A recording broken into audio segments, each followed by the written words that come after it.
Teroris saling cakar, perang sesama pefitnah.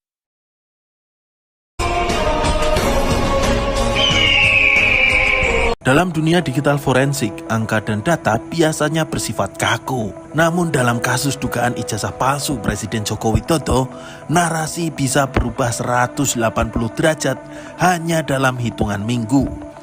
Sosok Rismon Sianipar, ahli yang sebelumnya menjadi peluru utama penggugat, kini justru menjadi sorotan karena pernyataan yang bertolak belakang dengan kesaksiannya di bawah sumpah. Hanya berselang kurang dari 1 bulan setelah memberikan keterangan yang menggegerkan dalam sidang Sitiyen Lausit pada 18 Februari 2026, Rismon Sianipar kini muncul dengan pengakuan baru. Ia menyatakan bahwa ijazah Jokowi adalah asli, selaras dengan langkah restoratif justice yang tengah ditempuh terkait kasus fitnah tersebut. Katanya sih fitnah, mungkin kita bilangnya dugaan aja kali ya. Tak hanya itu, Rismon bahkan berencana menarik buku karyanya Jokowi White Paper dan Gibran Endgame dari peredaran. Alasan yang dikemukakan cukup mengejutkan. Buku-buku tersebut dianggap memuat informasi yang salah. Langkah drastis Rismon ini tidak disambut hangat oleh tim hukum yang sebelumnya ia dukung. Muhammad Taufik, kuasa hukum penggugat, menanggapi perubahan sikap ini dengan peringatan keras. Baginya, hukum tidak bisa dimainkan semudah membalikkan telapak tangan. Taufik menekankan bahwa pernyataan Rismon di ruang publik saat ini tidak serta-merta menghapus catatan hukum yang telah ia buat di Pengadilan Negeri Surakarta. Secara yudiris, kesaksian di bawah sumpah memiliki bobot yang tidak bisa digugurkan oleh pernyataan lisan di luar persidangan. Ada satu pertanyaan besar yang menggantung. Mengapa seorang ahli yang begitu gigih hingga rela merogoh kocek pribadi untuk biaya akomodasi saksi tiba-tiba berubah arah? Taufik mencium adanya aroma intervensi yang kuat di balik fenomena ini. Perubahan sikap yang terlalu mendadak seringkali menjadi sinyal adanya sesuatu yang tidak beres di balik layar. Rismon sebelumnya sangat vokal dan suportif secara finansial. Taufik meyakini 100% bahwa sang ahli berada di bawah tekanan atau teror. Terkait penarikan buku, Taufik menilai buku itu mustahil secara perdata karena buku-buku tersebut sudah menjadi hak milik pembeli. Meski Rismon kini mengakui keaslian ijazah tersebut, proses hukum di Pengadilan Negeri Surakarta tetap berjalan. Publik kini menanti apakah balik badan sang ahli akan mengakhiri polemik panjang ini atau justru membuka babak baru berupa kasus kesaksian palsu yang menyeret dirinya sendiri ke balik jeruji besi. Di panggung pengadilan, kebenaran mungkin dicari, namun di mata hukum, konsistensi adalah kunci. 3 hal yang saya sampaikan, bahwa siapapun itu boleh mengatakan, boleh mencabut keterangan, boleh berbeda itu siapapun, karena dan dengan alasan apapun itu boleh. Kalau apalagi dia seorang peneliti ya. Tetapi ada satu hal yang tidak bisa dilakukan oleh sembarang orang, kaitannya dengan sumpah. Jadi sekalipun Rismon mengatakan di depan khalayak, kemudian dia juga ketemu Pak Presiden ke-7 Pak Joko Widodo mengatakan bahwa apa yang dia teliti itu benar, watermark dan sebagainya, maka pernyataan itu tidak bisa menggugurkan atau membatalkan keterangan yang sudah disampaikan di Pengadilan Negeri Surakarta, tepatnya tanggal 18 Februari 2026. Nah, yang menarik di bagian ketiga apa? Rismon ini mengkapitalisasi, jadi ceritanya begini, perubahan mendadak itu, jadi sebelum memberikan pernyataan itu, Rismon sebelum memberikan keterangan ahli itu, dia diberitahu teman-teman Rismon saat itu, berarti ada pengacara dia, Jamada Girsang, kemudian ada Roy Suryo, ada acara talkshow di televisi, tidak bisa mendeskripsi tentang emboss, watermark, dan hologram. Nah, dia telepon kepada saya, lalu saya forward kepada Andika, dan itu nampaknya dikapitalisasi hari ini. Dia mengatakan teman-teman itu tidak siap. Artinya, sebenarnya Rismon itu tidak pernah meneliti langsung tentang watermark, tentang emboss, hologram. Dia hanya mendapatkan modal bicara itu dari Andika Dian Prasetyo, dan Andika saya perbolehkan karena saat itu kita masih berteman sama Rismon. Nah, artinya sebagai peneliti dia tidak pernah memegang langsung ijazahnya siapa itu namanya kakaknya pengacara terkenal ya. Jadi pada saat itu kami menghadirkan seorang pengacara Rujito ya, kakaknya namanya Pak Bambang ya. Bambang itu yang memegang Andika dan kawan-kawan. Jadi dia ibaratnya orang itu mendengar cerita lain, keterangan Rismon. Jadi Rismon sama sekali tidak melakukan penelitian terhadap ijazahnya kakaknya Pak Rujito namanya Bambang almarhum yang sama-sama diakui lulus tahun 85 bulan November ya. Oke. Lalu bagaimana sekarang dengan pernyataan Rismon yang mengatakan bahwa ijazahnya asli dengan segala variabelnya, watermark, emboss dan sebagainya? Menurut saya itu tidak bisa menggugurkan apa yang sudah dia sampaikan di bawah sumpah. Kapan? Hari Rabu tanggal 18 Februari 2026 di Pengadilan Surakarta. Dan ini yang harus Rismon pahami ya. Rismon bisa terancam pidana 7 tahun karena di pasal 373 KUHP baru. Kalau yang lama itu 242 KUHP, yang baru 373 KUHP itu jelas disampaikan barang siapa di bawah sumpah atau karena jabatan memberikan keterangan di bawah sumpah dan keterangan itu palsu maka diancam pidana 7 tahun. Jadi seberapa sering dia mengatakan seberapa ribu bahkan siapapun yang mendukung pernyataan di luar pengadilan tidak bisa menggugurkan pernyataan di pengadilan. Bahkan Rismon bisa terancam dipidanakan. Siapa yang mempidanakan? Karena itu di muka umum, pengadilan itu menjadi bagian dari muka umum, maka siapapun bisa melaporkan RHS ya, Rismon Hasyihulan Syahipar. Tetapi secara pribadi tegas saya mengatakan saya tidak akan melaporkan Rismon. Cuman secara etika, secara moral ya, sebagai orang beragama tidak mudah sumpah di bawah kitab suci dengan mengucap lafal sumpah sesuai ajaran agamanya atau janji sesuai ajaran agamanya, tiba-tiba dia mencabut. Nah, bagaimana kemudian Rismon ini bisa berubah? Saya lebih melihat 2 bulan yang lalu ketika kami rapat di Jakarta di rumah makan Larasita, itu Rismon itu mengeluhkan dia sudah menghabiskan untuk perkara ini, dia sudah menghabiskan uang sekitar 600 juta.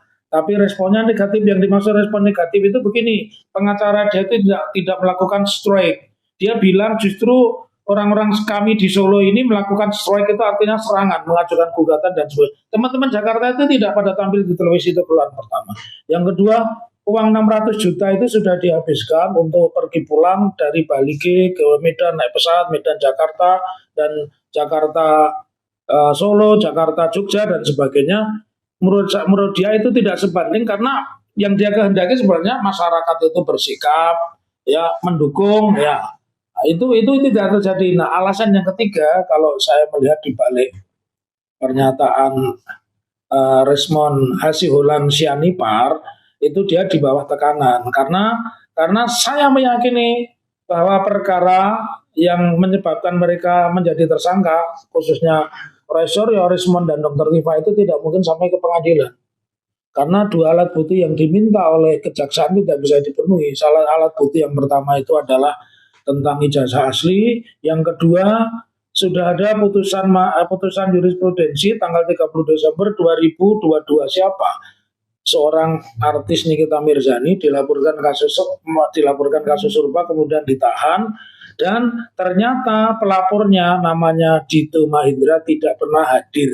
Akhirnya dakwaan jaksa ditolak oleh hakim. Saya juga tahu skenario ini, tapi dari awal Pak Jokowi ini kan tipikal seorang politisi yang tidak mau kalah ya, oleh karena itu dia membuat hubungan ini menjadi hubungan yang tidak balance, hubungan diperatas antara atasan bawahan, sampailah kemudian orang-orang ini karena takut datang. Hampir polanya kan sama itu ya. Egy Sujana pun tidak terlepas dari sandera perkara, kemudian Damai Hari Lubis juga, kemudian Rismon Hasyihulan Syahipar juga tidak lepas dari tersandera perkara. Jadi alasan yang ketiga itulah, bukan alasan biaya karena kami semua juga menghabiskan biaya ya, tetapi alasan ketiga adanya tekanan-tekanan itu yang menyebabkan dia berubah karena argumennya menjadi tidak intelek. Dan itu saya hubungkan, saya di saya berkomunikasi dengan Michael Sinaga dan juga Pak Janus Siahaan, dua orang yang dulu kemana-mana mereka bareng, termasuk ke Ketoyan 3 kali dan sebagainya. Mereka menyimpulkan Rismond itu memang di dalam tekanan, wajahnya tidak semeringah, wajahnya tidak membara. Tapi ini konsekuensinya berat, karena dia sudah menuduh banyak orang. Salah satunya polisi yang ahli forensik yang dulu menyidik kopi maut Jessica, kan sudah dimaki-maki tuh, didatangi, ditunjuk-tunjuk begitu. Dia juga sudah nantang-nantang itu Karnavian, ya. Itu sekaligus juga berakibat negatif apa? Bukunya di Amazon mau tidak mau harus ditarik begitu, karena orang jadi meragukan kredibilitas dia sebagai peneliti. Yang lain-lain saya tetap menghormati Rismond. Oleh karenanya tadi saya bilang saya tidak akan melaporkan ke polisi atau menuntut Rismond sebagai sumpah palsu, tetapi sekali lagi sumpah yang sudah dia ucapkan di muka persidangan karena itu di bawah sumpah tidak bisa ditarik, dan inilah barangkali saya justru melihat mungkin ini bagian dari teror politik supaya hakim nanti takut memutus. Makanya orang yang berada di wilayah itu yang dulu memberikan keterangan ahli diteror sedemikian rupa. Jadi saya meyakini 100% dia dalam posisi diteror karena sangat tidak masuk akal. Ketika dia memberikan keterangan 18 Februari, hari Rabu kan itu ditunda ya, dari Selasa pindah ke, karena hakimnya ada acara. Dia mengatakan begini, Bang, nanti kalau abang mau mendatangkan Mahindra ya itu orang yang menjadi koordinator KKN di Ketoyan, Maharindra, aku yang biayai Bang. Nanti berapa biayanya aku yang biayai Bang, tiket pesawat dan sebagainya. Makanya kan heran, ada statement seperti itu, semangat luar biasa, bahkan dia sanggup mengeluarkan uang dari koceknya sendiri, tiba-tiba berubah mencabut. Itu yang menurut saya sesuatu yang tidak lazim dilakukan oleh seorang Rismond Hasihullan Sianipar. Ada lagi mungkin? Kan dikatakan Pak Rismond bahwa dia memang yang dikatakan di persidangan itu hasil penelitian dia, kemudian dia meneliti ulang dengan semacam metode yang berbeda, kemudian menemukan kesimpulan yang berbeda. Apakah itu juga bisa dianggap sebagai sumpah palsu atau tidak? Ya berarti dia melakukan yang namanya sumpah palsu. Lalu penelitian dia yang kedua, yang keberapa pun, itu menurut saya sebuah kenaifan ya, karena kata-kata emboss, hologram, watermark itu dia dapatkan dari mengkapitalisasi telepon dia kepada Andika. Ketika telepon memang saya izinkan kamu jelaskan kepada Rismond, karena kita tidak tahu pada saat itu mau jadi apa dan sebagainya. Kalau saya sih tegas ya bahwa apa yang dia sampaikan kalau kemudian dia berubah itu namanya sumpah palsu, dan teman-teman media itu tidak mempengaruhi sedikit pun dari kualitas persidangan, kemudian tidak mempengaruhi dari kualitas sumpah, karena yang membedakannya apa, ini di pengadilan dan itu diberikan di bawah sumpah. Andai kata mungkin ada skenario ya, kan kita tidak bisa saja ya Rismond itu mencabut, bentuknya apa, dia datang ke notaris membuat akta real pernyataan bahwa pernyataan di pengadilan itu dicabut, itu pun tidak akan pernah berlaku. Dia harusnya melakukan revisi lagi, datang ke pengadilan. Tetapi itu pintunya sudah selesai ya. Pintunya sudah selesai karena acara pembuktiannya sudah tidak ada. Kami justru besok akan menunggu sikap hakim apakah menerima permohonan kami untuk dilakukan sumpah palsu. Jadi aku tanggapi itu sama sekali tidak bisa membatalkan dan justru makin menguatkan kalau keterangan dia itu adalah keterangan palsu di bawah sumpah, di mana diatur di pasal 373 KUHP baru, ancaman pidananya adalah 7 tahun. Kemudian ini Pak, mengenai Pak Rismond yang ingin agar buku Jokowi White Paper dan juga Endgame itu ditarik karena dari kesimpulan yang baru ini menurut dia itu salah gitu. Ini pertanyaan menarik. Saya juga tidak ngerti ya, kenapa Rismond itu selalu bicaranya ukurannya uang. Jadi justru karena buku Endgame ini dia terjadi pecah belah dengan yang namanya Michael Sinaga. Michael ini dia tidak bicara sama sekali dengan Michael, ya.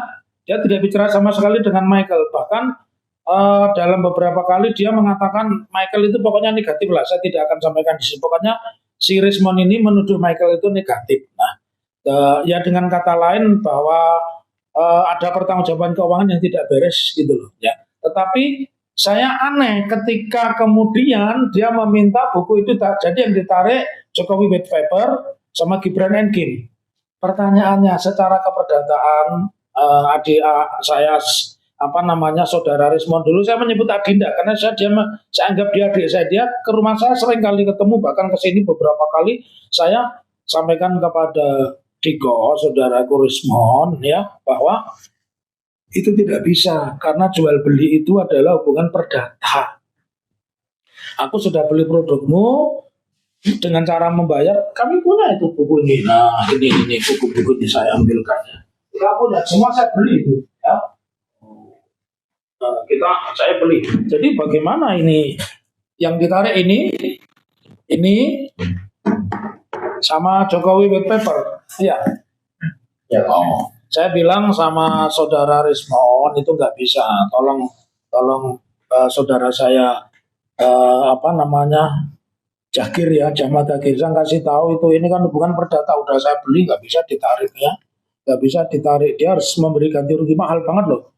Biaya yang dia pakai untuk mengganti rugi ini mahal banget itu. Ini kan buku harganya 300.000, yang ini harganya 100.000 ya.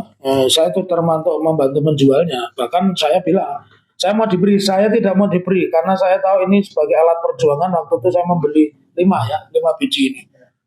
Jadi begitu, nggak bisa dia karena dia bukan negara. Kecuali begini, ada putusan pengadilan mengatakan buku itu terlarang baru boleh ditarik. Dia bukan negara, nggak bisa. Ini hubungannya keperdataan. Give and take. Aku menyerahkan uang, aku terima buku. Jadi itu nggak bisa. Jadi begini ya, seperti apa yang menjadi klarifikasi saya dalam 1-2 hari ini ya, bahwa dalam 2 bulan terakhir saya melanjutkan penelitian saya ya. Kalau dibilang mengkaji ulang, mempelajari kembali semua metodologi yang saya tuliskan secara independen ya. Jadi saya garis bawahi secara independen, metodologi itu saya tuliskan sekitar 480 halaman dari 700 halaman lebih di buku Jokowi White Paper. Nah, karena buku tersebut adalah tulisan yang independen, artinya tulisan kami antara Pak Roy dan Bu Dipa tidak ada saling kebergantungan, tidak ada saling keterkaitan karena ditulis secara terpisah baik secara geografi maupun analisa. Nah, terkait dengan itu, maka saya tentu tetap melanjutkan penelitian saya. Apa yang dilakukan Pak Roy dan Bu Dipa saya tidak tahu ya, karena memang objek kajian saya berbeda. Nah, dalam penelitian lanjutan saya ada temuan-temuan baru yang memang berdasarkan penelitian juga dapat dipertanggungjawabkan secara ilmiah dan secara akademik, bukan dengan narasi yang suka atau tidak suka, dihina atau tidak, dicaci maki atau tidak. Ini murni bisa dipertanggungjawabkan. Apa itu? Ya, pertama saya dapati memang sejak gelar perkara ditunjukkan ijazah analog dari Bapak Joko Widodo ya.